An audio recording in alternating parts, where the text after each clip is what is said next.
जिस तरह से सरकार इसको कॉन्टेस्ट कर रही थी हाई कोर्ट में और फिर सुप्रीम कोर्ट में, हवाई जहाज को एक तरह से रेड किया गया था क्योंकि उसमें चारा घोटाले का करोड़ों का अमाउंट जा रहा था। कारण रहा होगा। बट बिल्कुल आपकी बात सही है कि ये मोस्टली 90% जो स्कैम हुआ वो झारखंड से संबंधित था। सप्लाई तो ऑलमोस्ट नेग्लिजिबल थी और बिल्स ऐसे बने थे जो मतलब उसका कोई अंदाज़ा कर नहीं सकता। मिस्टर यादव का इंट्रोगेशन ज़रूरी है, तो हमने प्रपोजल बना के भेजा था।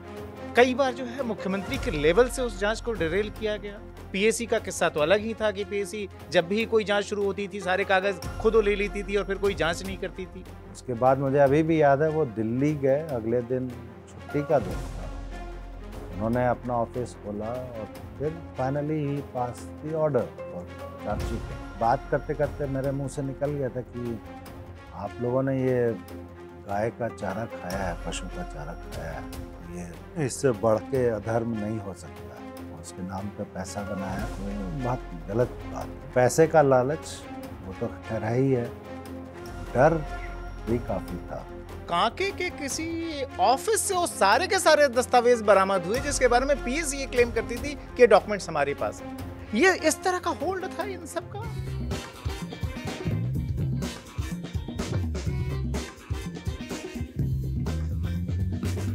संवाद की इस कड़ी में बातचीत उस अधिकारी से जिसने 1990 के दशक में न सिर्फ बिहार बल्कि उसके बाद गठित हुए झारखंड बल्कि देश की राजनीति में भी भूचाल ला दिया।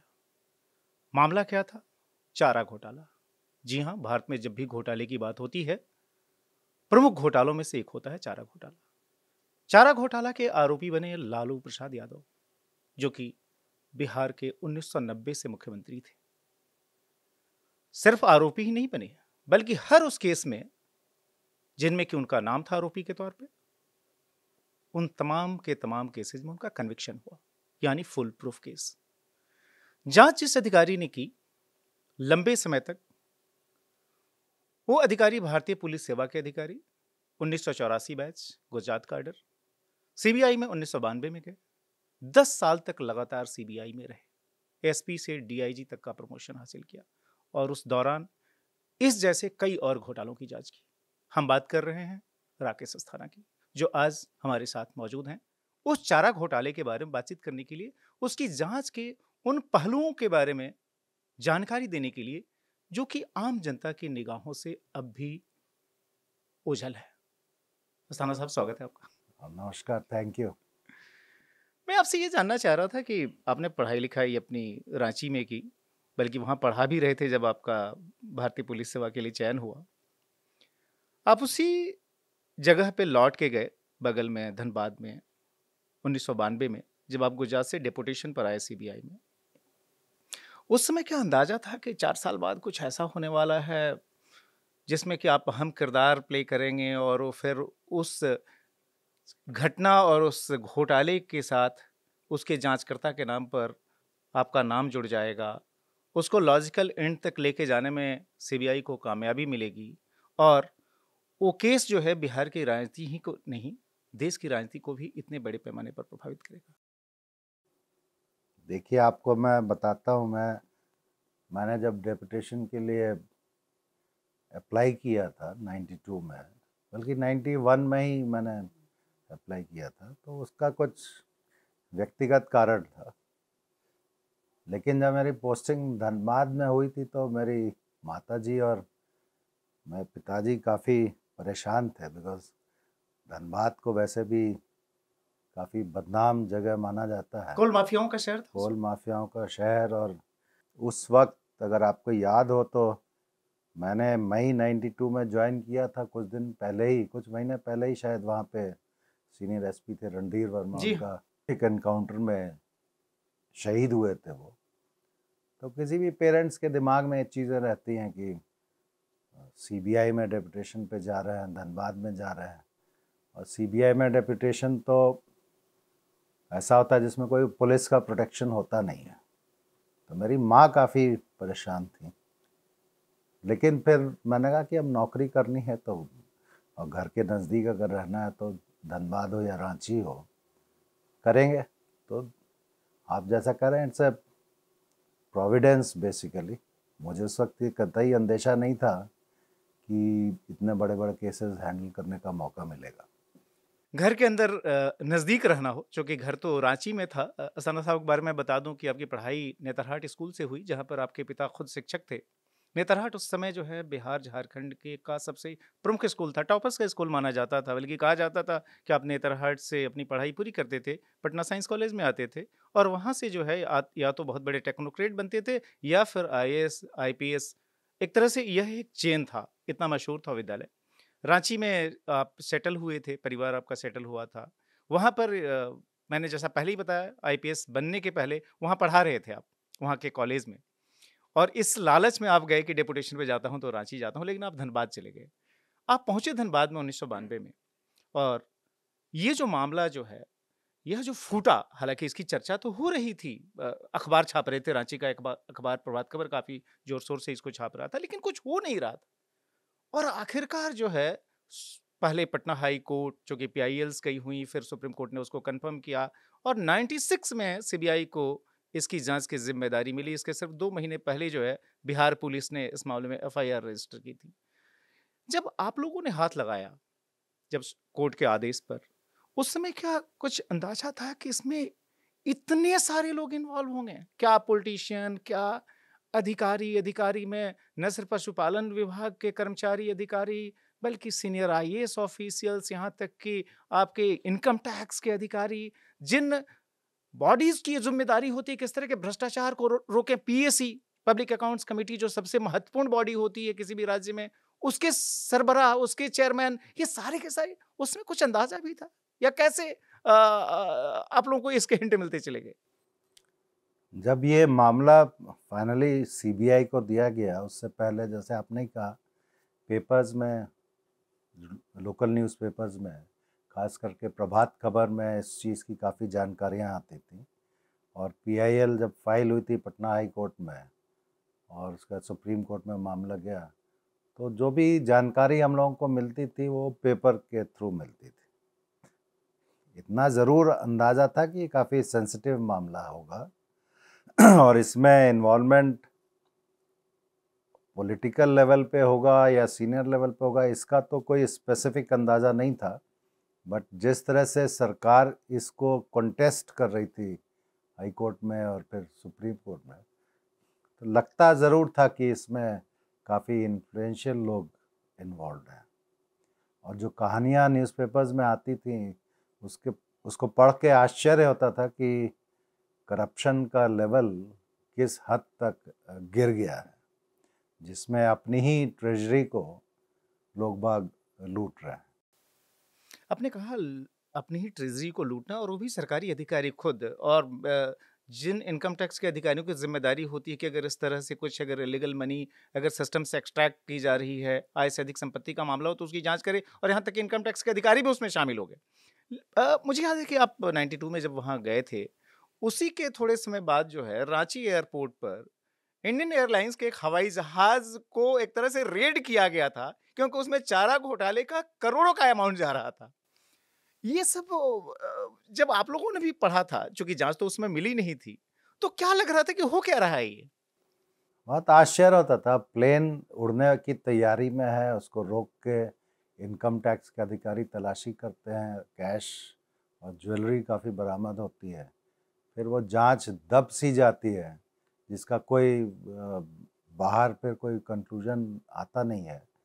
तो अब सीबीआई में चूँकि अधिकारी हैं हम लोग वहाँ पे, और सीबीआई का काम मोस्टली एंटी करप्शन का ही काम है, तो लगता था कि ये चीज़ें बड़ी गलत हैं। और मेरे ख्याल से जो एयरपोर्ट पे जो तलाशी हुई एयरक्राफ्ट में और उसमें सीजर हुआ, बाद में ये सारी चीज़ें हम लोगों ने अपने इन्वेस्टिगेशंस में देखी, तो आश्चर्य हुआ था कि सेंट्रल गवर्नमेंट के अधिकारी भी इस चीज़ को रफा दफा करने में काफ़ी अहम रोल उन्होंने निभाया। आप इसमें कैसे इन्वॉल्व हुए, इसकी जांच में क्या संजोग बना था? ये 96 में जब फाइनली सुप्रीम कोर्ट ने आदेश किया कि सीबीआई इसका इन्वेस्टिगेशन करेगी, और हाई कोर्ट की जो स्पेशल बेंच, डबल बेंच है, वो इसका मॉनिटरिंग करेगी। जस्टिस झा और जस्टिस मुखोपाध्याय की जस्टिस एस.एन. झा और जस्टिस मुखोपाध्याय की बेंच को इसका सुपरविजन करने को कहा गया था। क्योंकि अब सुप्रीम कोर्ट का आदेश था और काफ़ी इस तरह का पब्लिसिटी हो चुकी थी। सीबीआई में नॉर्मली सुप्रीम कोर्ट और हाई कोर्ट के आदेशों का बहुत सीरियसली पालन किया जाता है, क्योंकि इसमें चूंकि मॉनिटरिंग के लिए भी कहा गया था, तो हमें हाई कोर्ट में रिपोर्ट्स सबमिट करनी होती थी। तो सीबीआई के हेडक्वार्टर में इसके बारे में काफ़ी गहन चिंतन हुआ और उस समय जो डायरेक्टर थे उन्होंने ये निर्णय लिया कि ये सारा investigation joint director east zone के तहत होगा। डॉक्टर यूएन विश्वास उस समय जॉइंट डायरेक्टर थे और उनको हेड बनाया गया पूरी टीम का, और उनको फिर बाकी मदद भी दी गई, क्योंकि केवल सीबीआई की जो ब्रांचेज हैं उनके पास ऐसा कोई वेयर विदॉल नहीं था कि इतने बड़े केसेस का इन्वेस्टिगेशन टाइम बाउंड मैनर में कर पाए। तो सीबीआई हेडक्वार्टर ने जेडी ईस्ट को ये आदेश दिया था कि आप टीम बना के इन्वेस्टिगेशन करेंगे। और जहाँ तक मुझे याद है उस वक्त 42 केसेस रजिस्टर हुए थे लोकल पुलिस के द्वारा, और ख़ास करके साउथ बिहार जो अभी झारखंड है उसकी ट्रेजरीज में मेनली लूट हुई थी, और कुछ पटना भागलपुर वगैरह की ट्रेजरी थी। तो जॉइंट डायरेक्टर साहब ने डिवाइड किया रांची, पटना और धनबाद ब्रांचेस में केसेस को, और चूँकि रांची और धनबाद साउथ छोटा नागपुर में आते थे और अभी झारखंड में है, तो वहाँ पे ज़्यादा केसेस वहाँ पे आए जो छोटा नागपुर के थे। तो मेरी ब्रांच को मेरे ख्याल से उस समय 42 में से करीब 18-20 केसेस दिए गए थे, आधे से थोड़े ही कम। आधे से थोड़ा कम। और उसमें चूँकि चाईबासा, जमशेदपुर इस एरिया के केसेस थे, मुझे एग्जैक्टली याद नहीं है, बट चाईबासा इसलिए याद है क्योंकि वहाँ पे जो केस हम लोगों ने आइडेंटिफाई किया था चाईबासा ट्रेजरी का, वो पहला केस था जिसमें उस समय के चीफ मिनिस्टर को हम लोगों ने चार्जशीट किया था। तो मैं तो ये मानता हूँ ये डिवीज़न जॉइंट डायरेक्टर साहब ने किया था, उसके हिसाब से तीनों एसपीज के पास केसेस डिस्ट्रीब्यूट हुए थे। थोड़े दिनों के बाद एक एनिमल हस्बेंड्री डिपार्टमेंट के इन्वेस्टिगेशंस के लिए एक स्पेशल यूनिट रांची में बनाई गई थी, जिसमें बाहर से भी अधिकारी और ऑफिसर्स आए थे। तो वो यूनिट बाद में फंक्शनल हुई, बट शुरुआत में ये 3 ब्रांचेस में केसेस डिस्ट्रीब्यूट किए गए थे। लोगों के ध्यान में मतलब लोगों के मन में एक हमेशा रहता भी है कि आखिर चारा घोटाला बिहार के बड़े घोटाले के तौर पर जो है सामने आया, जिसने राष्ट्र की राजनीति को प्रभावित किया। उस समय लालू यादव बड़े ही पावरफुल होते थे, यहाँ तक कि सीना ठोक के कहते थे कि 20 साल तक राज करूंगा। झारखंड आपने जैसा बताया अस्तित्व में भी नहीं आया था। लेकिन ज़्यादातर जो ये घोटाले के मामले हुए वो जो है रांची, चाईबासा, यानी कि जो आज का झारखंड है वहाँ पर हुए, जो कि उस समय छोटा नागपुर के अंदर ये सारी की सारी चीज़ें थीं। क्या वजह थी कि नॉर्थ बिहार, अगर उस समय के बिहार के हिसाब से बात करें या आज के बिहार की बात करें, तो आज का जो बिहार है उसके हिस्सों में ये घोटाले कम हुए, और जो आज का जो झारखंड है वहाँ पर जो है ये घोटाले ज़्यादा हुए? जो ये किंगपिन्स थे उनके दिमाग में क्या था? क्या जल्दी एक्सपोज नहीं होना वो चाह रहे थे, या उनको लगता था कि इधर किसी का ध्यान नहीं जाएगा, क्योंकि झारखंड उस समय भी बड़ा बैकवर्ड माना जाता था?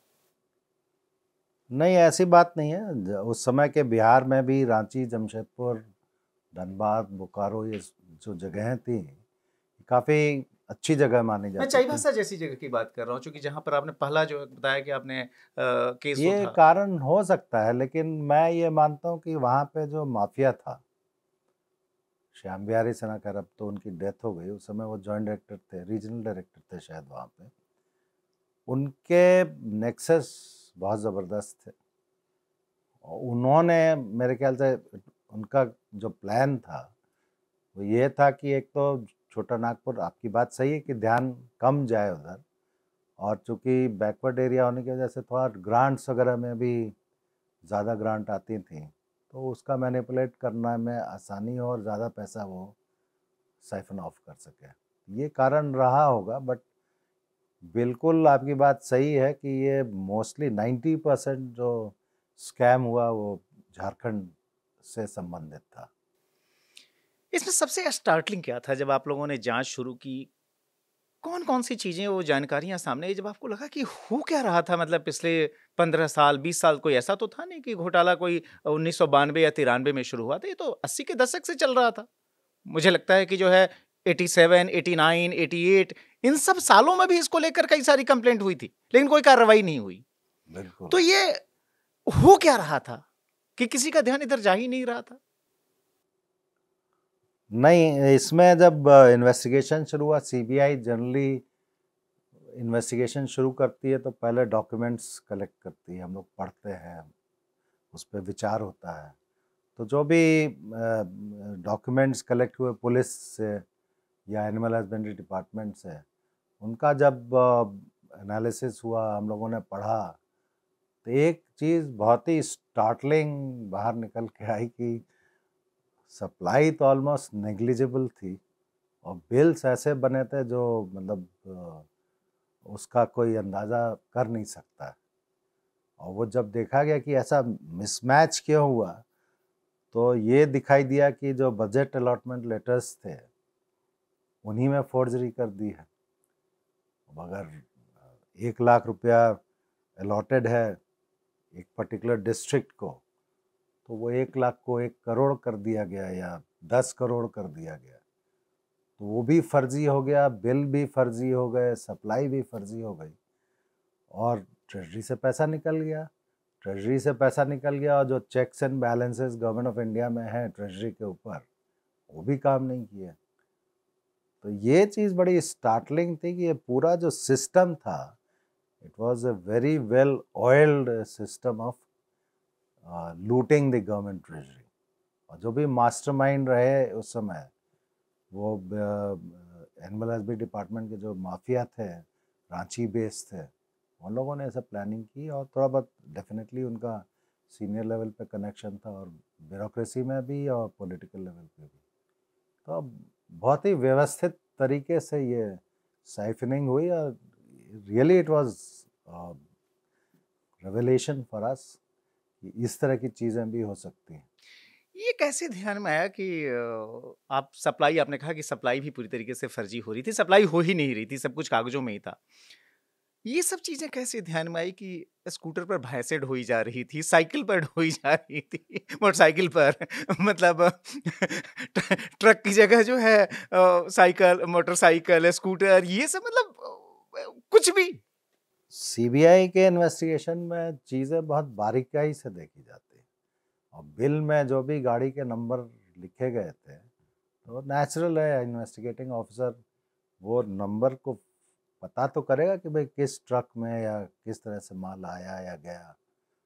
तो बड़ा आश्चर्य तब हुआ जब ये नंबर फर्जी निकले और काफ़ी नंबर्स ऐसे निकले जो स्कूटर के हों, टू व्हीलर्स के हों या टेम्पो के, थ्री व्हीलर्स के हों, जिसमें आप आजकल ऑटो रिक्शा बोलते हैं।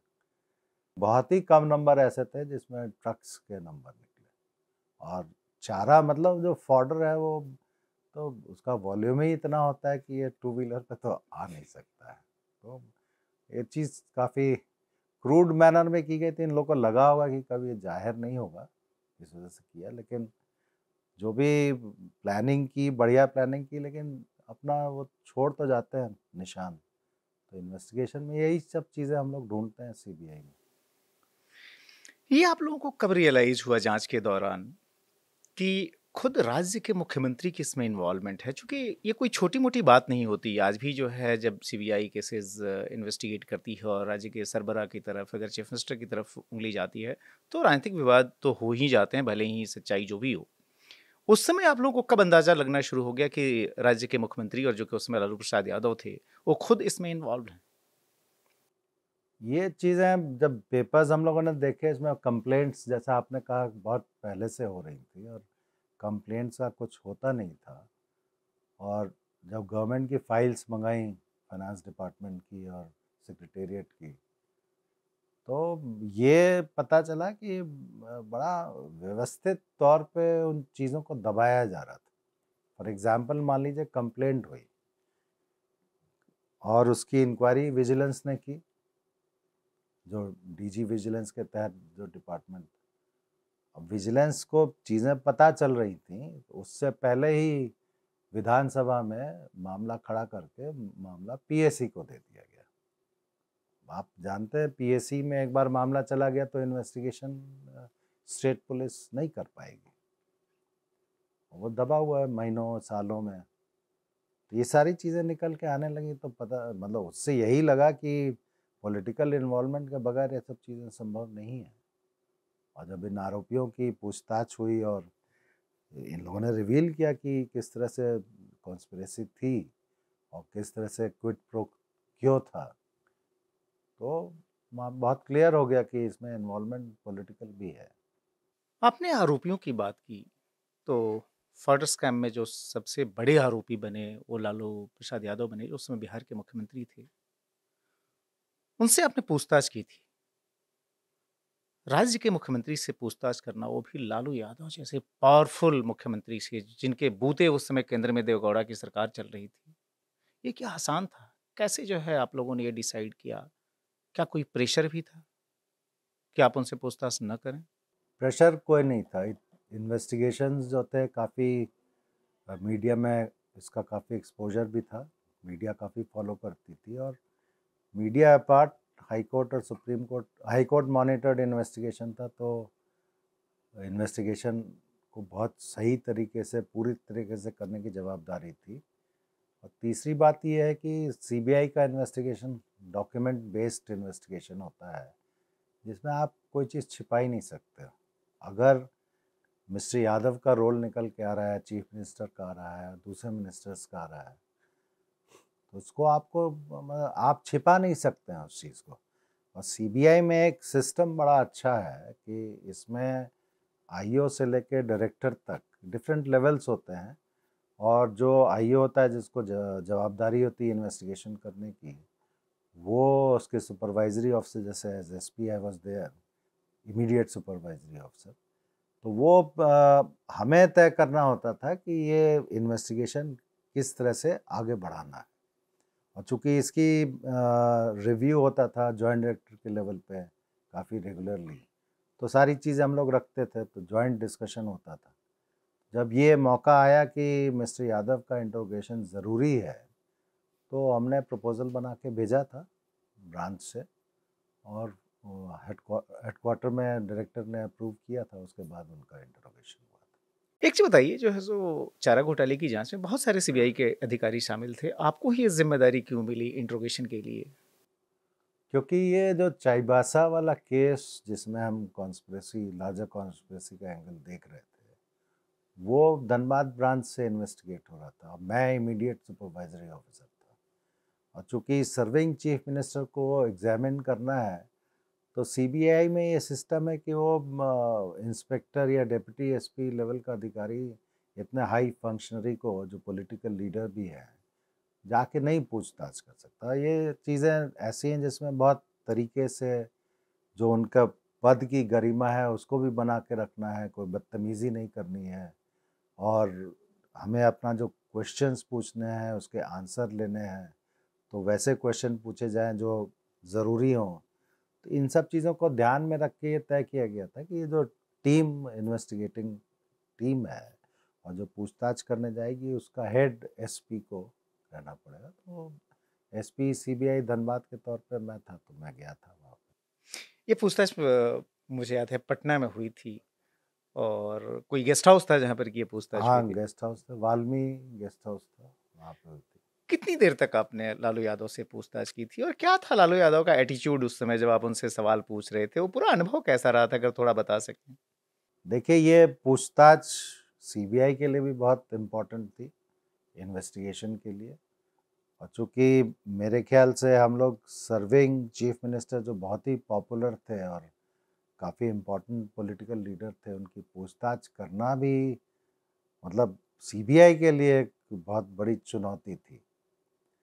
तो हम लोगों ने तैयारी की थी, जो भी क्वेश्चंस थे, क्वेश्चनेयर तैयार हुआ था, कब क्या सवाल कैसे पूछना है, और उसको किस तरह से कंडक्ट करना है, उसकी तैयारी हम लोगों ने, रिहर्सल कह लीजिए, बहुत काफ़ी समय तक किया। और हमारे कितने कितने समय लगे थे इस रिहर्सल में? इस तैयारी में करीब 1-1.5 महीना हम लोग को लगा था, क्योंकि इतना वॉल्यूमिनस डॉक्यूमेंट्स है, और जो रोल्स उस समय चीफ मिनिस्टर का निकल के आया था, तो उस रोल को ध्यान में रख के हमें पूछना था। पूछते समय डॉक्यूमेंट्स भी रखने थे, ताकि अगर उनको ज़रूरत पड़े तो हम लोग दिखा सके कि देखिए फाइल में इस तरह की चीज़ें हैं।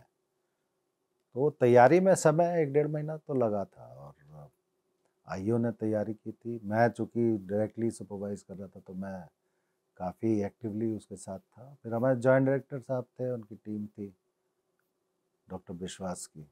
तो ये तैयारी करके हम लोग गए थे। और वाल्मीकि गेस्ट हाउस में पूछताछ इसलिए की गई थी क्योंकि सर्विंग चीफ मिनिस्टर को उनके ऑफिस में पूछताछ करना ठीक बात नहीं थी, और उनकी भी जो गरिमा थी उसको मेंटेन करने के लिए उनसे रिक्वेस्ट किया गया था कि आप कोई जगह बताएं तो हम लोग वहाँ आएंगे।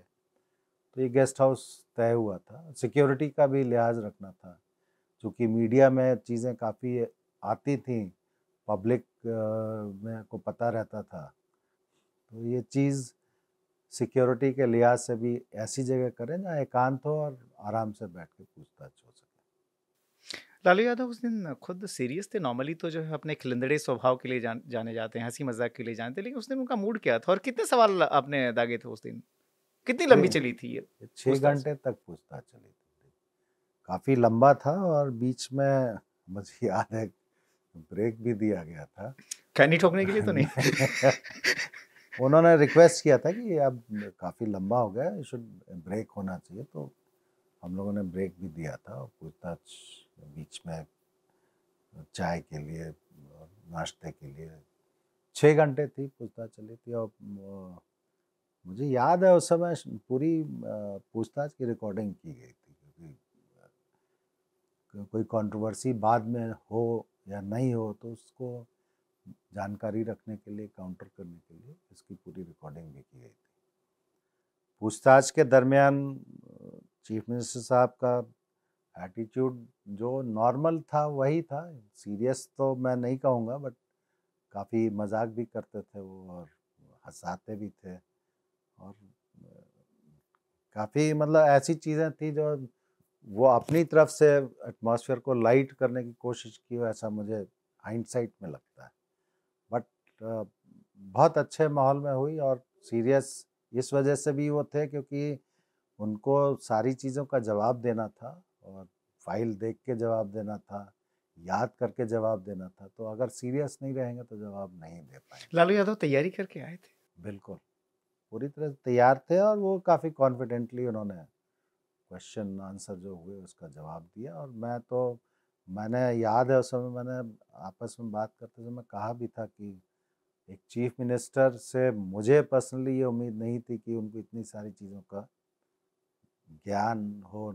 और जवाब जिस तरह से उन्होंने दिया था, काफ़ी व्यवस्थित और अच्छे से जवाब दिया था। एक चीज़ बताइए, लालू यादव को डर नहीं लग रहा था कि इस घोटाले में मैं फंस चुका हूँ और जो है सो इससे मेरा राजनीतिक करियर अब बर्बाद हो सकता है? जब उस दिन आप बता रहे हैं मुझे 6 घंटे तक थे, मुझे ऐसा फील नहीं हुआ। क्या मान के चल रहे थे कि ऐसे ही निपट जाएगा? मुझे ये फील नहीं हुआ कि उनको ये लगता है कि वो डरते हों, या उनको लग रहा हो कि पॉलिटिकली उनको नुकसान होगा। इन्होंने इस तरह का कोई मौका ही नहीं दिया समझने के लिए। और हम लोग चूँकि प्रोफेशनली फोकस थे कि हमें जो अपनी चीज़ें जाननी है, उनसे पूछनी है, उसी पे हम पूछें। तो इस तरह का कोई लगा नहीं कि वो परेशान है या उनको किस तरह का भय है। ये बताएं कि आपके पास तमाम तैयारी थी, आपने काफ़ी सवाल पूछे और जो जांच के दौरान निकल कर आया था, जो कि रिकॉर्ड पर भी है कि कई बार इस मामले में कंप्लेंट हुई थी, यहाँ तक कि एनिमल हस्बेंड्री डिपार्टमेंट में हुई थी, हाउस के अंदर बिहार विधानसभा में ये सवाल उठाए गए थे, बिहार विधान परिषद में सवाल उठे थे। लालू यादव खुद मुख्यमंत्री थे, फाइनेंस मिनिस्टर के तौर पर भी उनके पास जिम्मेदारी थी। कई बार हुआ कि वह एनुअल हस्बेंड्री के मिनिस्टर जिन्होंने कि इस मामले में जांच के लिए आगे बढ़े, मुझे याद है रामजीवन सिंह नाम था, उनको हटा दिया गया। कई बार जो है मुख्यमंत्री के लेवल से उस जांच को डिरेल किया गया। पीएसी का किस्सा तो अलग ही था कि पीएसी जब भी कोई जांच शुरू होती थी सारे कागज खुद वो ले लेती थी और फिर कोई जांच नहीं करती थी। तो लालू यादव को ये डर नहीं लग रहा था कि ये सारी चीजें मैंने की हैं, वो रिकॉर्ड पर आ रही हैं और देर सबेर इसमें मेरे खिलाफ कार्रवाई हो जाएगी। उनको महसूस ज़रूर होता होगा, लेकिन उन्होंने हम लोगों से इस तरह का ज़िक्र इंटरोगेशन के टाइम में नहीं किया। बट जो मेरा अनुभव रहा इंटरोगेशन से पहले का या बाद का, उस समय उनको ये महसूस तो डेफिनेटली था कि ये चीज़ों में दिक्कत होगी। मुझे ये बताएं कि आपने पूछताछ की, उसके बाद एक स्टेज वो भी आया जबकि आप लोगों ने लालू यादव बिहार के सर्विंग चीफ मिनिस्टर थे, आप लोगों ने उनको अरेस्ट करने की सोची। और अरेस्ट करने के पहले के राजनीतिक घटनाक्रम तो बड़े खास रहे ही। बिहार में चूंकि सरकार लालू यादव की थी तो ऐसे हालात भी थे कि खुद आप जैसे सीबीआई अधिकारी भी अपने को असुरक्षित महसूस कर रहे थे। बिहार पुलिस कोई आपके साथ खड़ी नहीं थी, वह अपने मुख्यमंत्री के साथ खड़ी थी। एक दौर ये भी आया और उसको लेकर काफी विवाद भी हुआ कि सेना को इन्वॉल्व करने की जरूरत तक आन पड़ी थी। पटना हाई कोर्ट में शायद सीबीआई के ही एक अधिकारी गए कि जो है हमें सेना की मदद लेनी पड़ेगी उनको अरेस्ट करने के लिए, और इसको लेकर एक अलग से जांच शुरू हुई सीबीआई के अधिकारियों के खिलाफ। मुझे याद है कि डॉक्टर एवन विश्वास के खिलाफ भी इसको लेकर जांच हो गई कि आपने सेना को कैसे इन्वॉल्व करना चाहा। क्या ऐसी परिस्थिति उस समय बन गई थी कि जिसमें इस तरह की चीज सोची गई कि हमें सेना की मदद लेनी पड़ेगी? या अनहियर्ड सी चीज है। ये सवाल काफ़ी पर्टिनेंट है। और जब सीबीआई ने डिसाइड किया था उनको अरेस्ट करने के लिए, तो हम लोग ने तैयारी कर ली थी और बताया भी था। लेकिन उससे पहले उन्होंने बेल पिटिशन मूव करके इंटरिम बेल सुप्रीम कोर्ट से लिया था, तो उस समय हम लोग अरेस्ट नहीं कर पाए थे, बिकॉज सीबीआई ने उस समय ये विचार किया था कस्टोडियल इंटरोगेशन की ज़रूरत है। फिर सुप्रीम कोर्ट में ये मामला चला, 5-6 दिन के बाद फिर से मैटर आया। मैं खुद गया था कोर्ट रूम में कोर्ट अटेंड करने के लिए, सबको ब्रीफ करने के लिए, अपने लॉयर्स को। I was in the court. मुझे अभी भी याद है वो मामला काफ़ी देर तक चला और कोर्ट की जो टाइम होते हैं नॉर्मली 4 बजे, उसके बाद भी हियरिंग चलती रही। फाइनली कोर्ट ने ये आदेश किया था कि उनको बेल रिजेक्ट किया था। और उसके बाद फिर सीबीआई के हेडक्वार्टर के आदेश से उनका फिर अरेस्ट का वारंट एग्जीक्यूट करना था। मैं दिल्ली में था और चूँकि समय कम बचा था और फ्लाइट से जा नहीं सकते थे वापस क्योंकि लास्ट फ्लाइट निकल गई थी, तो फिर डॉक्टर विश्वास, जो यूएन विश्वास साहब जो जॉइंट डायरेक्टर थे उसमें कैलकाटा में थे, उन्होंने असेसमेंट किया था। और बाद में सीबीआई को लग रहा था और कुछ इंटेलिजेंस रिपोर्ट्स भी थी कि अगर उनको अरेस्ट किया जाएगा तो शायद काफ़ी मुश्किल हो, लॉ एंड ऑर्डर प्रॉब्लम हो। तो उस लिहाज से शायद उस वक्त डिसीजन ये हुआ होगा कि instead of local police we should take help of the army. तो that created a lot of controversy और उसकी फिर इंक्वायरी अलग से हुई। हालांकि उस इंक्वायरी में इस तरह की चीज़ें निकल के आई, जो फैक्ट था हम लोगों ने बताया था और जो किसी की रिस्पॉन्सिबिलिटी फिक्स नहीं हुई, बट कंट्रोवर्सी ज़रूर हुई थी। और बाद में जब नेक्स्ट डे उनको अरेस्ट करने की हम लोग को वो करना था, एग्जीक्यूट करना था वारंट, तो वो खुद ही सरेंडर हुए थे कोर्ट में जाके। और सरेंडर होने के ठीक पहले उन्होंने गद्दी जो बिहार की थी वो अपनी पत्नी को थमा दी। राबड़ी देवी जो है सीधे किचन से चीफ मिनिस्टर बन बैठी। पॉलिटिकल डिसीजन उस समय उनका ही ऐसा था कि अरेस्ट होने के बाद तो रिज़ाइन करना पड़ेगा, तो पॉलिटिकल डिसीजन था। इसमें मैं क्या बोल सकता हूँ, बट डेफिनेटली राबड़ी देवी को फिर चीफ मिनिस्टर बनाया गया था। सीबीआई पे हमेशा एक बड़ा आरोप लगता है कि कई बार वो किसी मामले को सिर्फ राजनीतिक कारणों से केस रजिस्टर करती है, इन्वेस्टिगेट करती है, चार्जशीट भी कर देती है, लेकिन कन्विक्शन नहीं होता।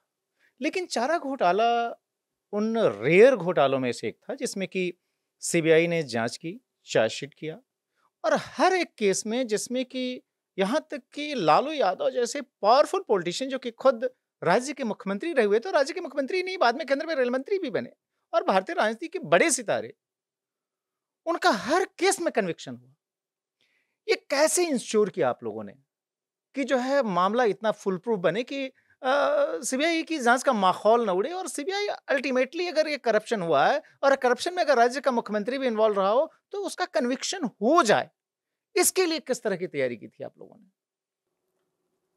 देखिए, ये लार्जर कॉन्स्पिरेसी के केसेस थे जिसमें इनका कन्विक्शन हुआ, और अलग-अलग कन्विक्शन हुआ, और कोर्ट का जो कन्विक्शन हुआ, हर एक सज़ा को एक पूरी हो जाने का दूसरी शुरू होगी, तो करीब मेरे ख्याल से 30 या 35 साल का कन्विक्शन इन टोटल अगर आप देखें तो हुआ। कन्विक्शन लार्जर कॉन्स्पिरेसी के केस में डायरेक्ट एविडेंस तो होता नहीं है कॉन्स्पिरेसी का, आपको चेन एस्टैब्लिश करनी पड़ती है ताकि आप ये प्रूव कर सके कि ये कॉन्स्पिरेसी करके ये लूट की गई है ट्रेजरी की। तो एक तो डॉक्यूमेंट बेस्ड इन्वेस्टिगेशन होता है, कुछ बयान होते हैं लोगों के, तो ये सारी चीज़ें बहुत मेहनत करके कलेक्ट की गई थी, और एक कड़ी से दूसरी कड़ी को जोड़ के हम लोग चीफ मिनिस्टर तक पहुंचे थे, और उनके साथ उनके जो भी अधिकारी और दूसरे पॉलिटिकल लीडर्स थे उनको चार्जशीट किया था। और सीबीआई में एक बहुत बढ़िया सिस्टम है, केवल इन्वेस्टिगेशन पूरा हो जाने के बाद उसको छोड़ते नहीं हैं, प्रोसिक्यूशन को भी परस्यू किया जाता है। तो प्रोसिक्यूशन को भी बहुत अच्छे से स्पेशल पीपी नियुक्त करके आईओ को साथ में रख के डॉक्यूमेंट्स समझाना विटनेसेस को, और पेश करना बढ़िया तरीके से कोर्ट में, ये सारी चीज़ें लंबे अरसे तक चलें, और जिसकी वजह से कन्विक्शन हुआ। तो मैं तो ये कहना चाहूँगा कि जो सीबीआई का सिस्टम है पुराना बना हुआ, किसी भी केस को एकदम फॉलो करना till the end, logical and, वो हम लोगों ने फॉलो किया, और उसकी वजह से ये फ़ायदा हुआ। पशुपालन विभाग के अधिकारी तो ठीक हैं, जिसमें कि किंगपिन श्याम बिहारी सिन्हा थे उस समय, उनके नीचे बहुत सारे अधिकारी थे। उनके यहाँ तक कि उनके ऊपर के भी अधिकारी थे, लेकिन कहते थे कि animal husbandry department Shyam Bihari Sinha ही चलाते हैं। लेकिन अधिकारी तो ठीक हैं, चाहे आईएएस ऑफिसर हों या पशुपालन विभाग के अधिकारी हों, जूनियर सीनियर हों। लेकिन चीफ मिनिस्टर रहे हुए व्यक्ति को चार्जशीट करना, क्या ये अपने आप में आसान था? उस समय भी क्या सीबीआई के अंदर भी इस तरह का था कि कहीं ऐसा तो नहीं कि हम जो है बिना किसी प्रॉपर एविडेंस के चार्जशीट कर रहे हैं? क्या कभी इसको लेकर आपको क्वेश्चन किया गया? जो डायरेक्टर्स, चूँकि 4, 5, 6 डायरेक्टर रहे इस पूरे पीरियड में जब ये सब जाँच चलती रही, और जो कि पटना हाई कोर्ट के सीधी सुपरविज़न में हो रही थी। क्या आपको भी ग्रिल और प्रोब किया गया कि भई तुम ऐसा तो नहीं कि उत्साह में आप बढ़े चले जा रहे हो? मेरे को काफ़ी ग्रिलिंग तो मत कहिए, लेकिन डेफिनेटली सीनियर अधिकारी को अगर निर्णय लेना है तो उनको अपने आप को कन्विंस करना पड़ेगा कि केस का इन्वेस्टिगेशन ठीक से हुआ है और एविडेंस ठीक से है। सीबीआई में एक सिस्टम बहुत अच्छा है कि जो भी एविडेंस हम कलेक्ट करते हैं, हर एक एक्यूज के खिलाफ क्या एविडेंस है, ओरल एविडेंस क्या है, डॉक्यूमेंट्री एविडेंस क्या है, या साइंटिफिक एविडेंस क्या है, उसका टेबुलेशन होता है, और हमें एज आईओ या एज फील्ड एसपी ये साबित करना पड़ता है कि एविडेंस सफिशिएंट है चार्जशीट करने के लिए, और अगर एविडेंस सफिशिएंट नहीं होता तो सीबीआई चार्जशीट नहीं भी करती है। और हर केस का जो स्क्रूटनी है वो हर लेवल पे, जैसे मैं समझा देता हूँ आपको, मैं ब्रांच में एसपी हूँ, तो आईओ जो भी तैयारी करेगा वो ब्रांच में पीपी या एपीपी होते हैं, वो उस चीज़ को पहले लीगली देखते हैं कि साउंड है कि नहीं, फिर एसपी देखता है, उसके बाद वो हमारी रिपोर्ट बन के जाती है डीआईजी के पास, तो डीआईजी के साथ डीएलए होते हैं, वो पहले वो एग्जामिन करते हैं, फिर डीआईजी एग्जामिन करता है, फिर वो अपनी रिपोर्ट बना के हेड ऑफिस में भेजते हैं, जहाँ पे जॉइंट डायरेक्टर बैठते हैं, उनका एएलए होता है, एडिशनल लीगल एडवाइज़र, वो इस चीज़ को देखता है, फिर जॉइंट डायरेक्टर देखते हैं, फिर वो जाता है डायरेक्टर के पास, उस बीच में एडिशनल डायरेक्टर या स्पेशल डायरेक्टर अगर हैं और वो देख रहे हैं, तो वो लीगल एडवाइज़र या एडिशनल लीगल एडवाइज़र उनको मदद करते हैं, तो वो चीज़ें वो स्क्रूटनाइज करते हैं, फिर वो एडिशनल डायरेक्टर या स्पेशल डायरेक्टर उसको अपना कमेंट के साथ डायरेक्टर के पास भेजता है। डायरेक्टर भी निर्णय लेने से पहले लीगल एडवाइज़र, जो एक बहुत सीनियर लॉ ऑफिसर होते हैं, उनको दिया जाता है डिस्पैशनेटली इस चीज़ को देखने के लिए, पूरे केस को। उसके बाद फिर डायरेक्टर के पास जाता है, तब डायरेक्टर जो चीज़ अप्रूव करते हैं, चार्जशीट करना है या नहीं करना है, किस एक्यूज को चार्जशीट करना है, किस एक्यूज को नहीं करना है, वो डायरेक्टर का कॉल होता है। तो ये जितनी भी चैनल हैं, इसमें हर चैनल में मेरे को आईओ को लेके जाना पड़ता था कन्विंस करने के लिए, लॉ ऑफिसर्स को भी और उनके जो सुपरवाइजरी ऑफिसर हैं उनको भी। This happened right up to the director. तो ग्रिलिंग तो नहीं कह सकते हैं, बट मेरे को कन्विंस करने के लिए काफ़ी मेहनत करनी पड़ी, और वो आईओ को भी, नेचुरली आईओ का ही काम है ये, बट चूँकि सीनियर ऑफिसर और सीनियर लॉ ऑफिसर को प्रेजेंट करना है, तो I as SP cutting edge level पे आई शुड बी प्रिपेयर्ड। तो ये सारी चीज़ें हुई। अब मुझे याद है ये जो पहला केस जो हम लोगों ने जिसमें चार्जशीट करना था, उसके रिव्यू के लिए हमारे उस समय के डायरेक्टर साहब आए थे कैलकाटा। कौन थे वो डायरेक्टर? डॉक्टर ये जोगिंदर सिंह साहब थे। तो ही केम टू कैलकाटा, वो जॉइंट डायरेक्टर के ऑफिस में उनको आना था, तो मेरे को भी बुलाया गया था उनको प्रेजेंट करने के लिए केस की क्या एविडेंस है क्या नहीं है। तो एयरपोर्ट से उतर के वो गेस्ट हाउस में आए, फिर उनको शायद रामकृष्ण मिशन में जाना था, जो वहाँ से 20-22 किलोमीटर दूर था, फिर लौट के आना था, तब जॉइंट डायरेक्टर के ऑफिस में। तो वो जब जा रहे थे तो उन्होंने मेरे को कहा था कि आप गाड़ी में बैठ जाओ मेरे साथ, और जॉइंट डायरेक्टर साहब भी थे, तो मैं आगे की सीट में बैठ गया था। उसके बाद जाना 22 किलोमीटर, आना 22 किलोमीटर, वो पूरा केस उन्होंने मेरे से डिस्कस किया। मैंने एक्सप्लेन किया कि एविडेंस क्या है क्या नहीं है, लीगैलिटी क्या है, और कैसे डॉक्यूमेंट्स हैं।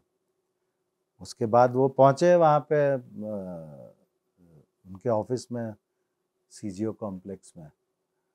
तो जब गाड़ी से हम लोग उतरे तो उन्होंने पूछा, आर यू कन्विंस्ड कि ये केस बनता है? तो मैंने उनको कहा, sir as a professional police officer I feel there is a case for chargesheet. बोले अच्छा ठीक है। फिर ऊपर गए, ऊपर जाके उन्होंने फिर डिस्कशन किया। उन्होंने माइंड अपना नहीं दिया, but he took a lot of time to discuss the case, see the documents. उसके बाद मुझे अभी भी याद है, वो दिल्ली गए, अगले दिन छुट्टी का दिन था, उन्होंने अपना ऑफिस खोला और बुलाया, और फिर फाइनली ही पास द ऑर्डर फॉर चार्जशीटिंग। तो ये सीबीआई में किसी एक आदमी के कहने से नहीं होता, it has to be a joint effort. और जब तक एविडेंस नहीं है किसी, और ख़ास करके इतने इम्पोर्टेंट केसेस में पॉलिटिकल लीडर के अगेंस्ट में, तो कोई भी चार्जशीट करने के लिए नहीं कह सकता है। लेकिन अगर डॉक्यूमेंट्स हैं, एविडेंस है, तो ये कहना कि एविडेंस नहीं है चार्जशीट नहीं होगा, ये भी बड़ा मुश्किल है। CBI is a very professional organisation. मुझे याद है जोगिंदर सिंह साहब के बारे में कई तरह की बातें लोग बात करते थे, but in this particular case he was convinced and he took it call. ये बताएं कि चूंकि ये बहुत लंबी इन्वेस्टिगेशन चली थी, चार्जशीट की स्टेज फिर आई, हाई प्रोफाइल लोग इन्वॉल्व थे, यहाँ तक कि जो घोटालेबाज थे, जो उनके किंगपिन थे श्याम बिहारी सिन्हा का रसूख ये था कि वो अपने हिसाब से सब कुछ बदल सकते थे। डायरेक्टर अपना चेंज कर लेते थे, मंत्री तक बदल देते थे खुद अपना। नीचे जो है कंप्लीट कंट्रोल था, जो सारे कर्मचारी थे उनके घरेलू नौकर की तरह काम कर रहे थे। यहाँ तक कि इनकम टैक्स ने जब छापा मारा, उन्होंने इनकम टैक्स में भी चेंज करवा दिया, अपने फेवरेबल ऑफिसर को ट्रांसफर करवा के लेके आए। पीएससी पूरी तरीके से उनके कंट्रोल में थी, जिस पीएससी के बारे में माना जाता है कि भाई ये लेजिस्लेचर की वो बॉडी है जो किस तरह के करप्शन केसेस में बहुत स्ट्रांगली एक्ट करेगी। दूसरी तरफ लालू यादव थे, बिहार के चीफ मिनिस्टर थे। क्या इस पूरे दौरान, चाहे ये सब बड़े घोटालेबाज थे या फिर इस तरह की पॉलिटिकल लीडरशिप थी, डायरेक्ट इनडायरेक्ट धमकी, थ्रेट, लालच, ये सब या इंटिमिडेट करने की कोशिश, ये हुई या नहीं हुई? फेस करना पड़ा? बिल्कुल हुई। हर तरह के हथकंडे अपनाए लोगों को प्रेशराइज करने के, डराने के, धमकाने के। मैं जो personally I got calls for intimidation calls. किसने किया था? अब ये मैं नहीं बताऊंगा। कुछ बड़े लोग थे? काफ़ी बड़े लोग थे, एंड नेता भी थे? हाँ नेचुरली। मंत्री भी थे? हाँ हाँ, पॉलिटिकल लीडर, मुख्यमंत्री भी? मैं, आप प्लीज़ मेरे को ये मत बोलिए, बट एक नहीं, कम से कम 3 बार मेरे को इस तरह के, वो भी रात में कॉल्स आते थे। उस समय मोबाइल का ज़माना नहीं था, तो लैंडलाइन पे कॉल्स आते थे, एंड आई हैंडल इट। क्या कहा जाता था? अब आप पिक्चरों में देखते हैं। डायलॉग तो बता दीजिए, क्योंकि खुद आप रांची में रहे हुए हैं, वहाँ तो भोजपुरी वगैरह काफ़ी चलती है बिहार में। भोजपुरी नहीं, लेकिन हिंदी में ही बोलते थे, बोले कि ब्रदर न्याय चाहिए, आप देखिए, आप कर सकते हैं, मतलब इनडायरेक्ट थ्रेट कि अगर आप नहीं करेंगे then you will have to face the music. मेरा आईओज को कुछ मतलब केसेस में भी इन्वॉल्व करने की कोशिश की, बट हुआ नहीं। और मैं एक चीज़ मानता हूँ कि ऑल सडन डन जो सिस्टम था बिहार का, एडमिनिस्ट्रेटिव सिस्टम या पुलिस का सिस्टम, वो ऐसा नहीं था कि आउट ऑफ वे जाके हम लोग को हैरेस करने की कोशिश कर रहा हो। या नेचुरल है, कोई भी इन्फ्लुएंशियल आदमी या सीनियर आदमी या इन्वॉल्व है या फंस रहा है, तो कोशिश करता है किसी तरह से समझा बुझा के, ल्योर करके, डरा धमका के चीज़ें करा लें, लेकिन वो हुई नहीं, बिकॉज सीबीआई का फंक्शनिंग इज कोशिश हुई थी। कोशिश डेफिनेटली हुई थी, बट ये किसने की, क्या की, वो डिटेल में नहीं बता पाऊंगा आपको। ये बताएं, जब आप लोगों ने मामले को इन्वेस्टिगेट किया, चूंकि लंबे समय से ये घोटाला चल रहा था, यहाँ तक कि जगन्नाथ मिश्रा जब चीफ मिनिस्टर थे उस समय भी ये चल रहा था, उसके बाद से जो है लालू यादव के चीफ मिनिस्टरशिप के दौरान ये कंटिन्यूड रहा, कई PILs हुई, उसके पहले डिपार्टमेंट को कंप्लेन की गई, कुछ हो नहीं रहा था।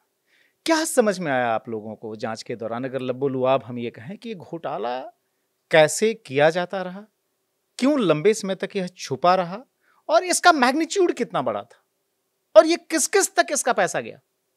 देखिए, चूंकि केस अब फाइनलाइज हो गया, सज़ा भी हो गई, और जो हमारा इन्वेस्टिगेशन का निचोड़ था वो ये था कि कॉन्स्पिरेसी टॉप से लेकर नीचे तक थी, लोग वहाँ इन्वॉल्व थे, क्विड प्रोक्यो भी था, पैसे दिए गए, फैसिलिटीज़ दी गई, बेनिफिट्स दिए गए, और वो उस वक्त बड़े क्रूड मैनर में दिया था, इसलिए बहुत सी चीज़ें हम लोग ने पता भी कर लिया, एविडेंस भी कलेक्ट कर लिया। और ये चीज़ केवल लालू प्रसाद यादव जी के टाइम में हुई ऐसा नहीं है, ये पहले से चल रहा है जैसा आप बता रहे थे, और मेरे ख्याल से 1980s में ही ये चीज़ शुरू हो गई थी, और तब से ये चल रही थी, जो कंटिन्यू किया टिल 1994-5 तक, जब ये PIL हुई। काफ़ी बड़ा अमाउंट साइफन ऑफ हुआ। हम लोगों ने तो जो कैलकुलेट किया था सबसे करीब 950 करोड़ का घोटाला था उस वक्त, और काफ़ी चीज़ें रिकवर भी हुई, प्रॉपर्टी सीज भी हुई, और इसका मैग्नीट्यूड बहुत ज़्यादा था, क्योंकि जो लोग इन्वॉल्व थे वो हर एक लेवल पे लोग बाग इन्वॉल्व थे। 1996 में CBI को इसकी जांच मिली थी, और आप लोगों ने इसकी जांच शुरू की पटना हाई कोर्ट और फिर सुप्रीम कोर्ट के आदेश पर। इस घोटाले के किंगपिन जिनकी हम बार बार चर्चा कर रहे हैं, श्याम बिहारी सिन्हा, कुछ और भी उस वक्त महत्वपूर्ण नाम थे जिनके नोटोरियस एक्ट ने सबको हिला दिया था, कैम प्रसाद, एक पावर ब्रोकर था दीपेश चांडक, ऐसे बहुत सारे लोग थे। करोड़ों का वारा न्यारा उस समय जो आप लोगों का एस्टिमेट था 950 से लेके 1000 करोड़ रुपए का घोटाला, जो कि मतलब 80 के दशक में शुरू हुआ था, और 1996 में जब आप लोगों ने जांच शुरू की CBI की तरफ से, तब जाकर वो बंद हुआ। ये सब ये पैसे का कर क्या रहे थे, और पैसे, जाहिर है ये कोई अमाउंट, छोटी अमाउंट नहीं थी। इसको क्या ये अपने घर में रखे हुए थे, बैंकों में किसी तरीके से लेके जा रहे थे, हवाला के जरिए बाहर भेज रहे थे, फिर अंदर मंगा रहे थे? हमने सुना कि गोल्ड बॉन्ड, यहाँ तक कि NRI बॉन्ड, विदेश से भी जो है कई सारे अलग अलग तरीके से, फिल्मों में भी ये पैसा लगा। ये हुआ क्या कैसे इसमें?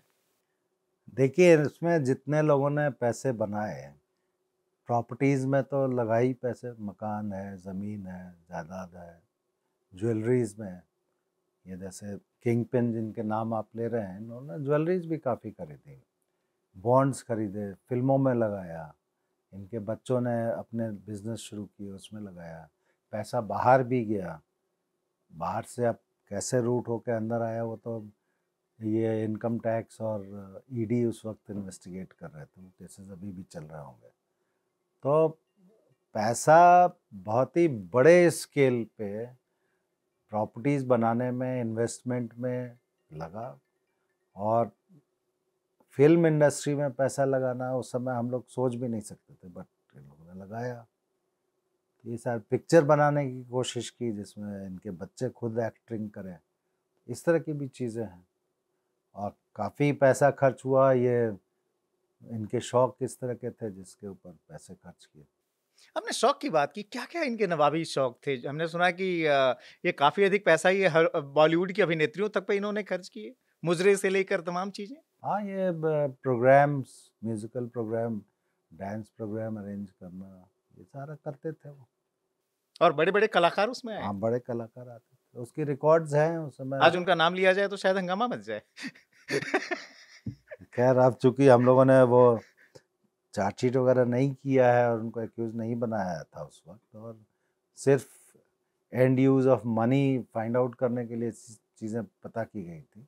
रिकॉर्ड पे तो हैं, लेकिन नाम ले नहीं सकते आप।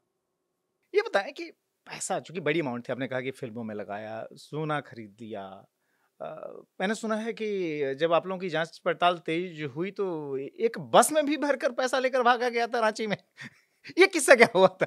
वो समय आया था पेपर में, बस में पैसा लेके भागे थे, फिर जला दिया, फेंक दिया, फिर वो रिकवरी भी हुई। बहुत तरह की चीज़ें हुई थी। मुझे याद है मैंने ही तलाशी की थी इनके यहाँ, बहुत दिनों के बाद की थी तलाशी श्याम बिहारी सिन्हा के घर पे। तो 6 करोड़ रुपए उस समय कैश रिकवर हुआ। 6 करोड़ रुपए? जी। और उसको गिनने में उस समय, आप तो खैर मशीन वगैरह से गिन लेते हैं, हमें बहुत टाइम लगा था। कितने दिन लगे थे? आई थिंक हम 3 दिन तक कंटिन्यूअसली 3 वी दिन हैड टू बी देयर। तो उस समय भी जब केस रजिस्टर करने के बाद भी या काफ़ी दिनों के बाद भी रिकवरी हुई थी, तो ये सब चीज़ें तो दिखाती हैं कि पैसा काफ़ी यूज़ किया है लोगों ने। इसमें एक बड़ा क्यूरियस कैरेक्टर उभर कर आता है, इसका नाम था मोहम्मद सईद। बड़ा मामूली सा आदमी था रांची का, जो कि शायद टेलर वगैरह था। टेलर था। टेलर था और हाँ। उसके घर से भी बड़े पैमाने पर अमाउंट बरामद हुई थी, और कुछ अनारकली क्या थी वो घर के अंदर जो जो सिस्टम था पैसे रखने का। कहीं मैंने केस डॉक्यूमेंट्स में देखे थे। अब पता नहीं, मुझे याद नहीं है, लेकिन रिकवरी हुई थी इनके। तो होटल्स वगैरह भी बने थे काफ़ी वहाँ रांची में, और वो इन्वेस्टिगेशन भी हुआ था, सीजर भी बहुत हुआ, फ्रीज किए गए अकाउंट। अब पता नहीं उसका फाइनली कॉन्फिस्केट हुआ कि नहीं हुआ, ये इसका मुझे आइडिया नहीं। ये दीपेश चांडक वगैरह भी जैसे भी कुछ नाम इसमें इन्वॉल्व थे।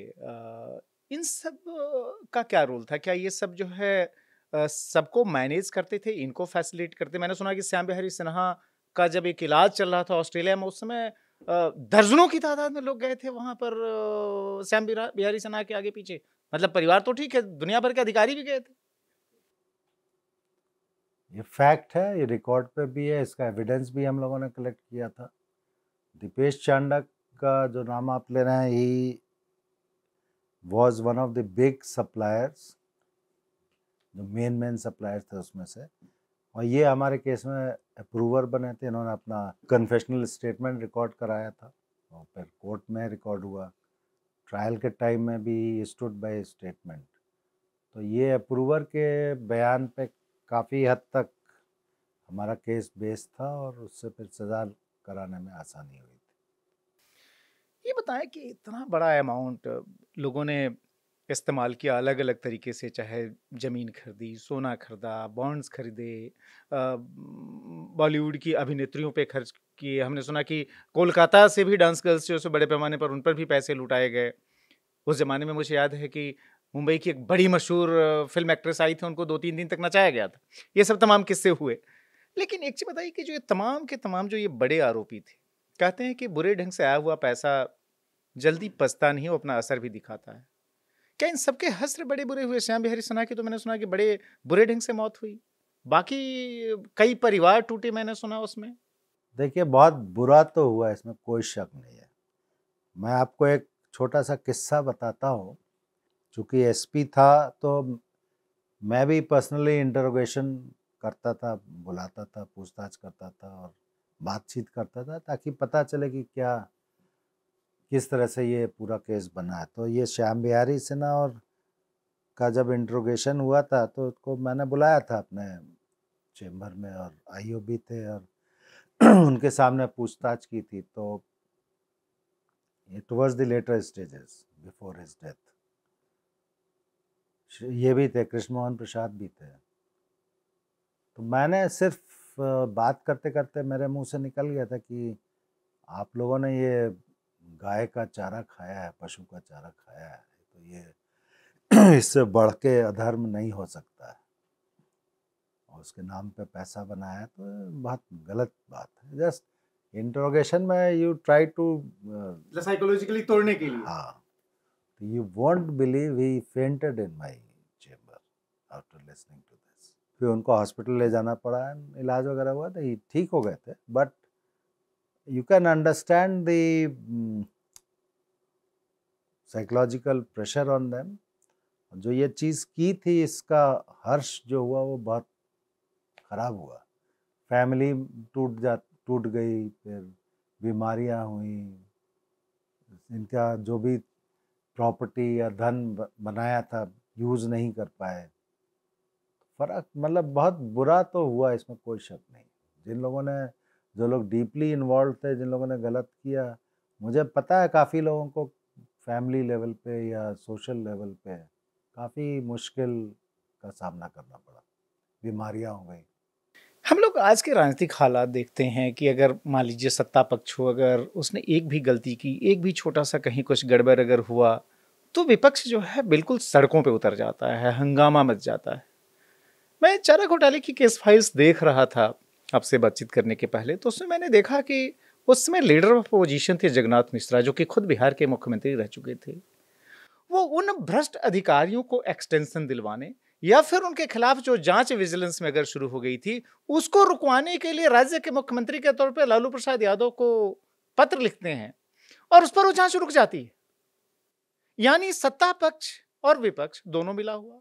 जिन अधिकारियों को जांच की जिम्मेदारी मिलती है वो अधिकारी खुद जो है पूरी प्रक्रिया को लीक कर देते हैं। जैसे विजिलेंस डिपार्टमेंट की आपने बात की, उस विजिलेंस डिपार्टमेंट की भी कई अधिकारियों के बारे में आया कि उन्होंने खुद ही पैसे खा पी लिए और जो है मामले को दबा दिया। पीएससी का ये हाल था। तो इतना सिस्टम करप्ट कैसे हुआ? ये हैंड इन ग्लोव्स, ये सिर्फ पैसे का असर था या जो हम कहते हैं ना कि बिल्कुल मोरालिटी का खत्म हो जाना, क्या था ये? क्या समझ में आया आप लोगों को कि कम से कम कोई एक तो खड़ा होता उसमें? मुझे लगता है कि जो एक व्यक्ति खड़ा हुआ शायद वो वीएस दुबे थे, जो फाइनेंशियल कमिश्नर थे उस वक्त, जिन्होंने कि एक तरह से इस केस को पहली बार उजागर किया और डिसिसिवली आगे बढ़े। बाकी पूरा सिस्टम ऐसा क्यों हो चुका था? देखिए, एक तो पैसे का लालच, वो तो खैर ही है। डर भी काफ़ी था अधिकारियों में, या जो लोग इस चीज़ को उजागर करना चाहते थे या इसमें सहभागी नहीं बनना चाहते थे, उनको डर ज़रूर था, बहुत भय था। मुझे अभी भी याद है, विजिलेंस में एक इंस्पेक्टर लेवल का अधिकारी था जिसने उस वक्त भी कंप्लेंट की थी और काफ़ी बोल्डली इस चीज़ को फेस किया था। वो आदमी भी लगभग टूट सा गया था। हम लोगों ने पूछताछ की, प्रमोशन नहीं देना, ट्रांसफ़र कर देना, हैरान करना, तो ये चीज़ें थी। मिस्टर दुबे जो चीफ सेक्रेटरी हुए और बाद में हुए जी, फाइनेंस कमिश्नर थे, ही टुक ए वेरी बोल्ड स्टेप कि इस चीज़ की इंक्वायरी कराई और डिस्ट्रिक्ट एडमिनिस्ट्रेशन को प्रेशराइज किया पता करने के लिए क्या है। उसके बाद से चीज़ें निकलनी शुरू हो गई। ऐसा नहीं है कि पूरा सिस्टम ही कॉम्प्रोमाइज था। गिने चुने अधिकारी थे मुझे लगता है जिन्होंने किस, अदरवाइज इतना लंबा खिंचता ये 1980 में नहीं, एक मैं तो उस समय काफ़ी लोगों से मिला भी, जो अधिकारी थे उनको, मतलब हाँ ये ज़रूर था, वो खड़े रह गए, डर के मारे हट गए या चुपचाप बैठ गए। लेकिन थे ऐसे अधिकारी जो एक्शन लेना चाहते थे लेकिन कर नहीं सकते थे, सिस्टम ही ऐसा था।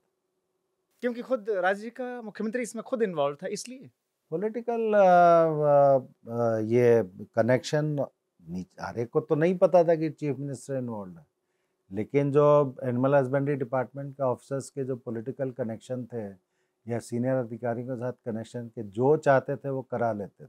आप ही ने कहा कि ट्रांसफ़र करा दिया, अपने अधिकारी ले आए, या पीएससी में केस पेपर ट्रांसफ़र का, तो जो देखता था दूर से उसको तो लगता होगा ना कि ये बहुत पावरफुल व्यक्ति है। पीएससी में याद आया कि हर बार जब जांच शुरू होती थी पीएससी कह देती थी कि हम इसकी जांच कर रहे हैं और आप सारे केस पेपर्स दे दीजिए। जबकि शायद आप ही लोगों ने जब जांच शुरू की इस मामले की तो कांके के किसी ऑफिस से वो सारे के सारे दस्तावेज बरामद हुए जिसके बारे में पीएससी ये क्लेम करती थी कि डॉक्यूमेंट्स हमारे पास हैं। ये इस तरह का होल्ड था इन सब का, घोटालेबाजों का। वो कागज़ पे दिखा देना कि पीएससी में पेपर्स चले गए हैं, पेपर्स एक्चुअली उनके ऑफिस में हैं। ये सारी चीज़ें तो रिकॉर्ड पे है, आई बाद में निकल के आया। और पीएससी के चेयरमैन भी इसमें इन्वॉल्व थे, उनको भी पैसे जाते थे चारा घोटाला के। वो तो फैक्ट है, वो चीज़ें प्रूव हुई बाद में। एक आर के राणा नाम का कैरेक्टर जो है सो काफी इसमें उछला, वो विधायक रहे थे लालू प्रसाद यादव के साथ, वो पढ़े भी थे बताते हैं।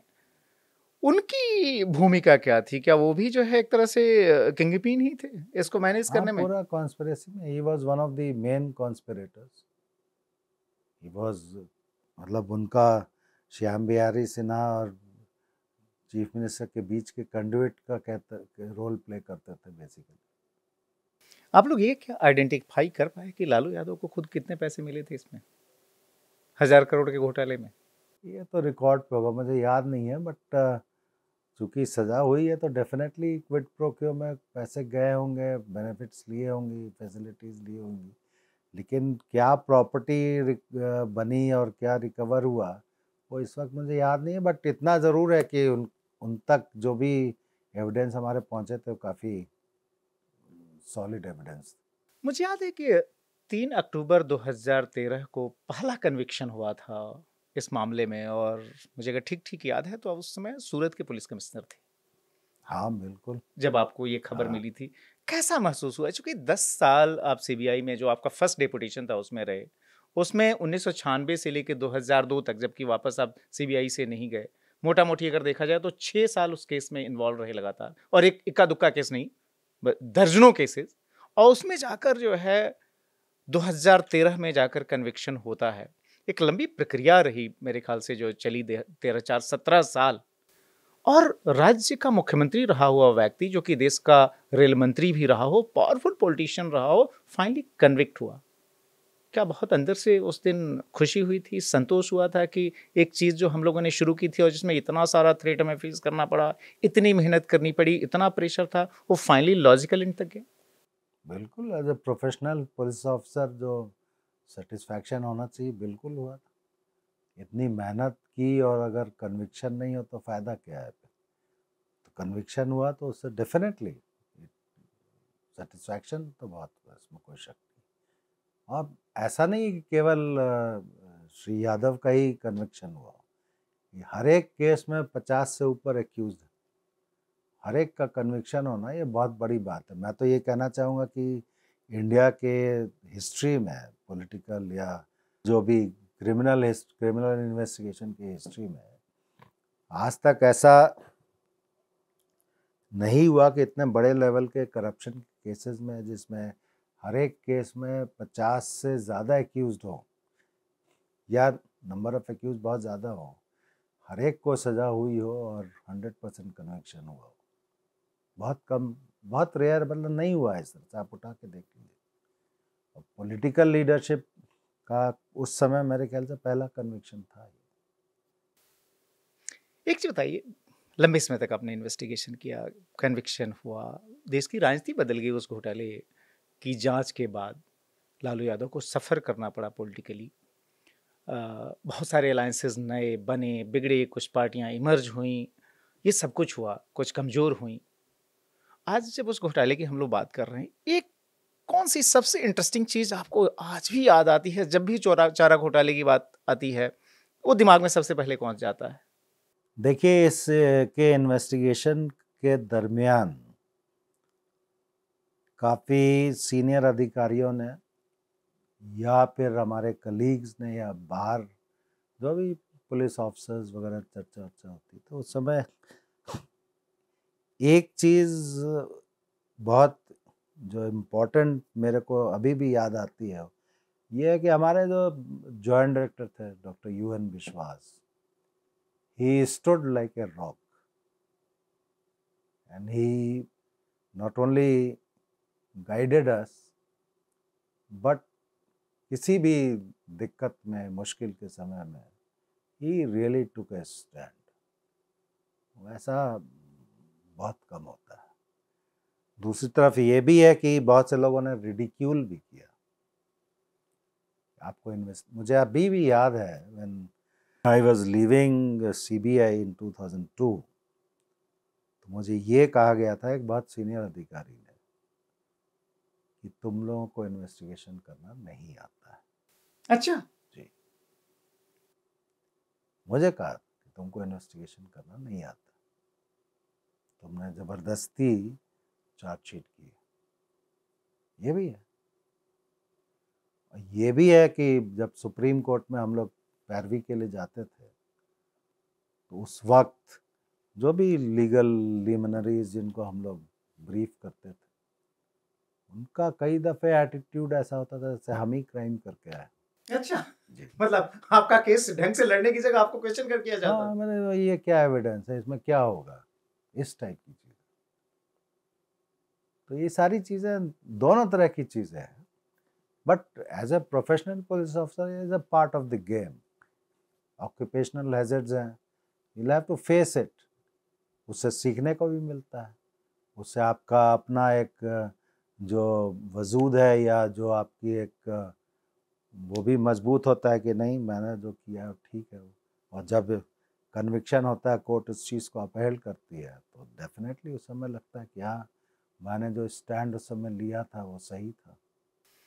एक तरफ प्रोफेशनल सेटिस्फैक्शन, दूसरी तरफ क्या कभी ऐसा लगा कि कोई बॉडी हार्म कर देगा, कोई मार देगा? चूंकि सीबीआई के अधिकारी जाहिर है कोई सुरक्षा घेरा के साथ चलते नहीं हैं, अनाम नहीं होते हैं हमेशा। फैमिली लाइफ पर कोई असर, बच्चों की, चूंकि आपके बच्चे भी, आप भी, आपकी उम्र कम रही होगी, बच्चे भी छोटे रहे होंगे, क्या उनको लगा कि कहीं उनको तो नुकसान कोई नहीं देखिए पहुंचा देगा? जिस एज में मैं फर्स्ट फेज में सीबीआई में गया क्या था, उम्र थी आपकी? मैं हार्डली उस समय 31-32 साल का रहूँगा जब ज्वाइन किया, 31 ईयर्स। और जब ये इन्वेस्टिगेशन शुरू हुआ उस समय 96 में, आई वाज 35। तो मेरे बच्चे बहुत छोटे थे, मतलब स्कूल में थे, और डॉटर तो बहुत ही छोटी थी। ये और उस समय बिहार, आप चूँकि बिहार से, आपको पता है कि माहौल किस टाइप का लॉ एंड ऑर्डर की सिचुएशन थी।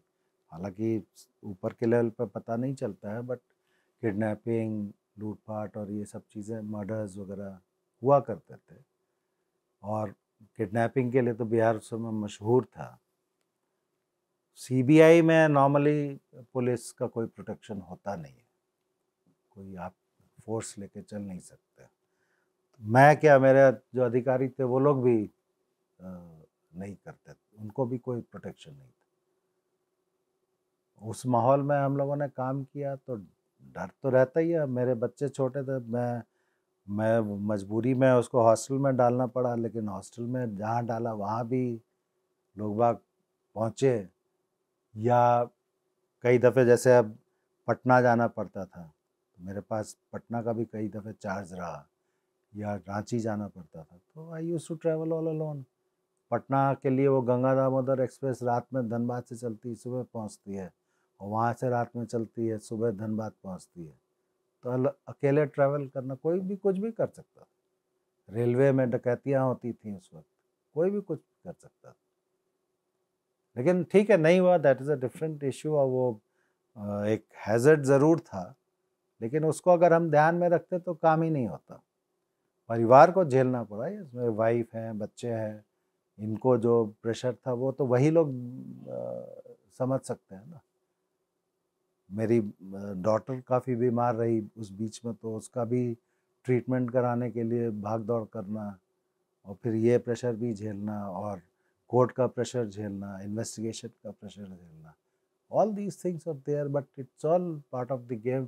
फैमिली का सपोर्ट रहता है तो बहुत अच्छे से चीज़ें हो जाती हैं। बच्चों ने सफ़र किया, वाइफ ने, बच्चों ने, मेरे पेरेंट्स ने, लोगों ने, मेरे रिलेटिव्स ने। क्या किसी ने ये नहीं कहा कि कहाँ पंगे ले रहे हो इतने बड़े बड़े लोगों मुझे से? कहा, मैं से कहा कि इस तरह से क्यों कर रहे, तुम्हें पता नहीं है बिहार क्या है? बिकॉज मैं काडर तो गुजरात है, और यहाँ पे बड़ा फ्रंट फुट पे अगर आप बैटिंग कर रहे हैं तो नेचुरली वो झेलना तो पड़ेगा। मुझे नहीं आइडिया था, इग्नोरेंस इज द ब्लिस, लेकिन चीज़ें हो गई, ठीक ठाक हो गई। इतने वर्षों बाद कैसा लगता है जब ज्यादातर केसेस में कन्विक्शन हो गया? दिल को अच्छा लगता है, परिवार को भी अच्छा लगता है कि हाँ, जिसके लिए इतनी परिवार मेहनत को की। तो हाँ डेफिनेटली अच्छा लगता है। बच्चे अब तो बड़े हो गए तो वो अप्रिशिएट करते हैं, उनको अच्छा महसूस होता है, और फैमिली में भी। और चूंकि ये केसेस इतने इम्पोर्टेंट थे पॉलिटिकली, तो नेचुरली आपका अगर नाम होगा तो अच्छा तो लगेगा। लेकिन ये है कि हाँ, एक इस तरह का एक्सपीरियंस जो है वो life long experience, life time experience, मतलब बहुत कम लोगों को इस तरह का एक्सपीरियंस होता है। I am fortunate in that way. बहुत अच्छा लगा, और आपको धन्यवाद भी कि आपने अपनी ये अनुभव और इस केस की डिटेल्स को इतने विस्तार से हमारे साथ शेयर किया, जो कि जाहिर है इस तरीके से कभी बाहर नहीं आया है। चुनौतियाँ, पूरी जांच की प्रक्रिया, कन्विक्शन के स्टेज तक जाना, और आपके पास काफ़ी कुछ है बताने के लिए, चूँकि एक अकेला ऐसा केस नहीं था जिसको कि आपने इन्वेस्टिगेट किया, जिसको सुपरवाइज़ किया। ऐसे बहुत सारे हाई प्रोफाइल केसेस हैं, उस पर भी हम बात करेंगे नेक्स्ट एपिसोड में। तब तक के लिए धन्यवाद।